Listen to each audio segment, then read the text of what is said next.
ಶುಭೋದಯ, ನಮಸ್ಕಾರ. Welcome to Yoyo Kannada. ಬನ್ನಿ ಈಗ ನೋಡೋಣ ಶನಿವಾರಪೇಟೆಯಲ್ಲಿ ಚಿನ್ನದ ಬೆಲೆ. ಚಿನ್ನದ ಬೆಲೆ ಎರಡನೇ ದಿನ ಕೂಡ ಸತತವಾಗಿ ಸ್ವಲ್ಪ ಕಡಿಮೆಯಾಗಿದೆ. ಗರಿಷ್ಠ ಮಟ್ಟದಿಂದ ಚಿನ್ನದ ದರ ಕೆಳಗಿಳಿದಿದೆ. ಇದಕ್ಕೂ ಮೊದಲು ಚಿನ್ನದ ಬೆಲೆ ಭಾರಿ ಪ್ರಮಾಣದಲ್ಲಿ ಏರಿಕೆಯಾಗಿದ್ದರಿಂದ ಚಿನ್ನದ ಪ್ರಿಯರಿಗೆ ಆತಂಕವಾಗಿತ್ತು. ಆದರೆ ಎರಡನೇ ದಿನ ಚಿನ್ನದ ಬೆಲೆ ಕಡಿಮೆಯಾಗಿರುವುದು ಸಮಾಧಾನ ತಂದಿದೆ. ಹಬ್ಬದ ಋತುವಿನ ಕಾರಣದಿಂದ ಚಿನ್ನ ಖರೀದಿಯ ಮೇಲೆ ಆಸಕ್ತಿ ಹೆಚ್ಚಾಗಿದೆ. ಆದರೆ ಬೆಲೆ ಊಹಿಸಲಾಗದ ಮಟ್ಟಕ್ಕೆ ಏರಿಕೆಯಾಗಿರುವುದರಿಂದ ಚಿನ್ನ ಖರೀದಿಸಬೇಕೇ ಅಥವಾ ಬೇಡವೇ ಎಂದು ಚಿನ್ನದ ಪ್ರಿಯರು ಯೋಚಿಸುತ್ತಿದ್ದಾರೆ. 2 ದಿನಗಳಿಂದ ಚಿನ್ನದ ಬೆಲೆ ಕಡಿಮೆಯಾಗಿದ್ರೂ ಹಿಂದಿನ ದಿನಕ್ಕೆ ಹೋಲಿಸಿದರೆ ಸಾಮಾನ್ಯ ಜನರಿಗೆ ಚಿನ್ನದ ಬೆಲೆ ಇನ್ನೂ ತಲುಪಲಾಗದ ಎತ್ತರದಲ್ಲಿ ನಿಂತಿದೆ. ಇನ್ನು ಭಾರತದಲ್ಲಿ ಸದ್ಯ 10 ಗ್ರಾಂ 22 ಕ್ಯಾರೆಟ್ ಚಿನ್ನದ ಬೆಲೆ 1,04,980 ರೂಪಾಯಿ. 24 ಕ್ಯಾರೆಟ್ನ ಅಪರಂಜಿ ಚಿನ್ನದ ಬೆಲೆ 1,14,540 ರೂಪಾಯಿ. ಬೆಂಗಳೂರಿನ ಚಿನ್ನದ ದರಗಳನ್ನು ನೋಡಿದರೆ ಶುದ್ಧ ಚಿನ್ನದ ಬೆಲೆ 10 ಗ್ರಾಂಗೆ 930 ರೂಪಾಯಿ ಕಡಿಮೆಯಾಗಿ 1,14,440 ರೂಪಾಯಿಗೆ ಇಳಿದಿದೆ.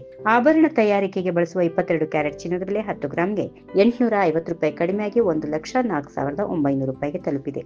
ಬೆಳ್ಳಿಯ ಬೆಲೆಗಳನ್ನು ನೋಡುವುದಾದರೆ 1 ಕಿಲೋಗ್ರಾಂ ಬೆಳ್ಳಿ ಬೆಲೆ 1.5 ಲಕ್ಷಕ್ಕೆ ತಲುಪಿದ್ದು ಅದು ಅಲ್ಲಿಯೇ ಸ್ಥಿರವಾಗಿದೆ. ಕಳೆದ 2 ದಿನಗಳಿಂದ ಬೆಳ್ಳಿ ಬೆಲೆ ಸ್ಥಿರವಾಗಿಯೇ ಇದೆ. ಭಾರತದಲ್ಲಿ ಹಬ್ಬದ ಸೀಸನ್ ಮುಂದುವರೆದಿದೆ.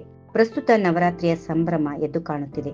ದಸರಾದ ಬಳಿಕ ಧನ್ತೆರಸ್ ಮತ್ತು ದೀಪಾವಳಿ ಸೀಸನ್ ಆರಂಭವಾಗಲಿದ್ದು, ಈ ಸೀಸನ್ ನಲ್ಲಿ ಚಿನ್ನ ಖರೀದಿಗಳು ಸಾಮಾನ್ಯವಾಗಿ ಹೆಚ್ಚಾಗಿರುತ್ತವೆ. ಆದರೆ ಈ ಬಾರಿ ಧನತೆರಸ್ ಮತ್ತು ದೀಪಾವಳಿಯ ಸಂದರ್ಭದಲ್ಲಿ ಖರೀದಿಗಳು ಹೇಗಿರುತ್ತವೆ ಎನ್ನುವುದನ್ನು ಕಾದು ನೋಡಬೇಕು. ಈ ವಿಡಿಯೋ ನಿಮಗೆ ಇಷ್ಟವಾದಲ್ಲಿ ಲೈಕ್ ಮಾಡಿ, ಶೇರ್ ಮಾಡಿ, ಸಬ್ಸ್ಕ್ರೈಬ್ ಮಾಡಿ.